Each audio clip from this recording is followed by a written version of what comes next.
नमस्कार दोस्तों, स्वागत है आप सबका कॉलेज एडमिशन स्कॉलरशिप्स.com के आज के सेशन में। तो दोस्तों, जैसा कि लास्ट वीडियो हमने डाला था हरियाणा के प्राइवेट कॉलेजेस के ऊपर, हरियाणा के प्राइवेट कॉलेज का पूरा डिटेल, एक ब्रीफ डिटेल मैंने आप लोगों को दिया था। गवर्नमेंट कॉलेजेस के ऊपर ये वीडियो लेकर के आया हूँ। गवर्नमेंट कॉलेज में एक आइडिया आप लोगों को लग जाएगा कि किस तरीके से क्या है और क्या सिनेरियो है। First of all, government college के लिए जो है आउटसाइडर सिर्फ ऑल इंडिया कोटा से अलाउड हैं, एंड इनसाइडर से अगर मैं बात करूं तो जिन्होंने एमबीबीएस यहां से किया है वो अलाउड हैं गवर्नमेंट कॉलेज की काउंसलिंग के लिए, यानी स्टेट कोटा गवर्नमेंट कॉलेज की काउंसलिंग के लिए। या तो फिर जो यहाँ से बिलोंग करते हैं, जो हरियाणा डोमिसाइल हैं, उसको भी हरियाणा गवर्नमेंट अलाउ करती है काउंसलिंग में बैठने के लिए। अगर आपने एमबीबीएस यहाँ से नहीं भी किया है तो भी आप यहाँ पे काउंसलिंग में पार्टिसिपेट कर सकते हैं और सीट ले सकते हैं। ऐसा हर स्टेट में नहीं होता। जैसे यूपी है, यूपी में अगर आपने एमबीबीएस नहीं किया है, आप रहने वाले वहाँ के हैं, तो आप अलाउड नहीं है। आपको एमबीबीएस यूपी से करना कंपलसरी है, तभी आप वहाँ पे स्टेट कोटा की काउंसलिंग में अपीयर हो पाएंगे।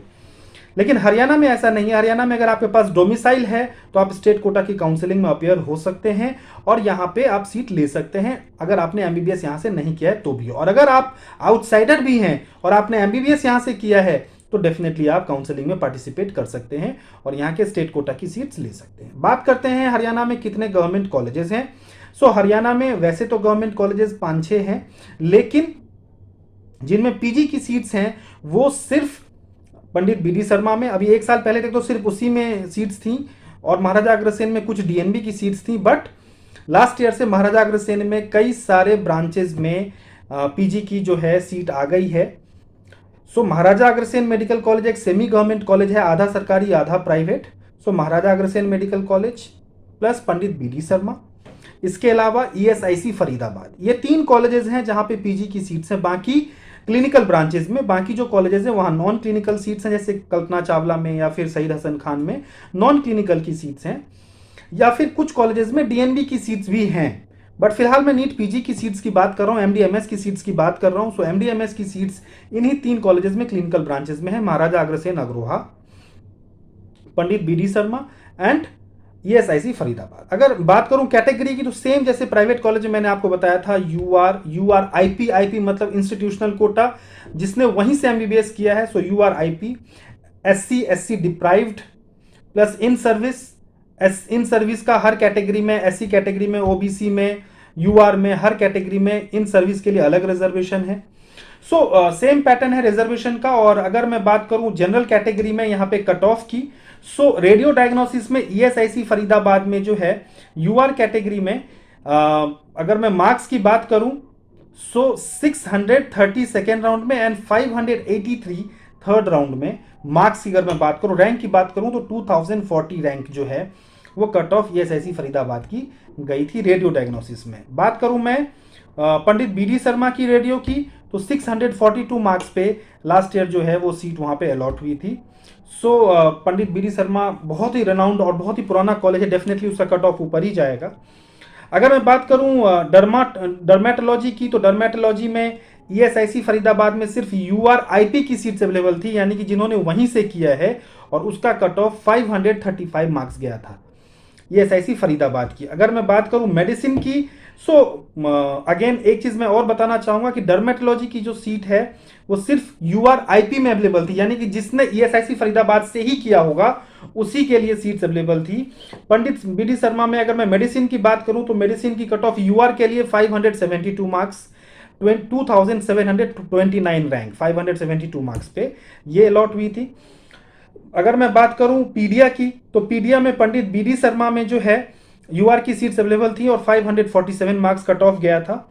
अगर मैं बात करूं रेस्पिरेटरी मेडिसिन की तो पंडित बीडी शर्मा में रेस्पिरेटरी मेडिसिन की यूआर कैटेगरी की कट ऑफ जो है वो 494, यूआर आईपी की कट ऑफ यहाँ पे 494 गई थी। यूआर में नॉर्मल सीट नहीं थी, यूआर में आईपी की सीट थी जिसकी कट ऑफ 494 मार्क्स गई थी रेस्पिरेटरी मेडिसिन। ओबीजीवाई की अगर मैं बात करूं तो अगेन ओबीजीवाई में पंडित बीडी शर्मा में ओनली यूआर आईपी की सीट थी जिसका कट ऑफ 522 मार्क्स गया था।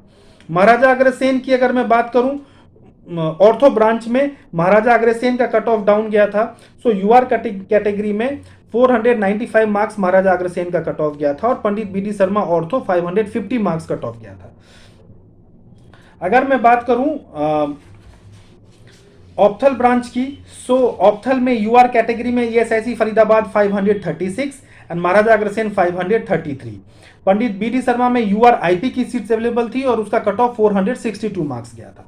सो बहुत सारे स्टूडेंट्स इस चीज को लेके कंफ्यूज रहते हैं कि सर यूआर आईपी क्या है। तो मैं फिर से रिपीट कर रहा हूं, यूआर आईपी चाहे ओबीसी आईपी चाहे एससी आईपी चाहे एससी डिप्राइव्ड आईपी, आईपी का मतलब है इंस्टीट्यूशनल कोटा, जिसने वहीं से एमबीबीएस किया है सिर्फ वही उस सीट के लिए चॉइस फिलिंग कर सकता है।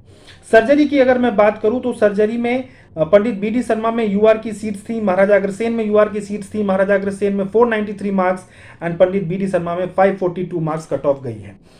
अगर मैं बात करूं ईएनटी की, तो ईएनटी की ईएसआईसी फरीदाबाद में यूआर की सीट्स थी और कट ऑफ 475 मार्क्स गया है।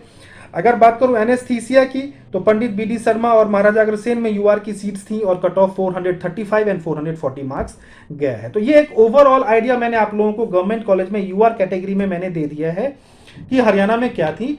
अलग अलग डिपार्टमेंट का, अलग अलग कॉलेज का कट ऑफ अगर आपको जानना है, जब आप हमारी पेड सर्विसेज अवेल करेंगे तो आपको डिटेल सब कुछ बताया जाएगा, एक एनालिसिस दी जाएगी किस तरीके से आपको काउंसलिंग को अप्रोच करना है, काउंसलिंग में आपको कहाँ कहाँ पार्टिसिपेट आप कर सकते हैं, और पार्टिसिपेट करने के बाद गवर्नमेंट में क्या क्या चांसेस हैं, प्राइवेट में क्या क्या चांसेस हैं, DNB, diploma etcetera and etcetera. So description box में टेलीग्राम ग्रुप का लिंक है, उसको ज्वाइन कर लीजिए, चैनल को सब्सक्राइब कर लीजिए। इस वीडियो में बस इतना ही, और भी इस तरह के वीडियोस लाते रहेंगे। नमस्कार।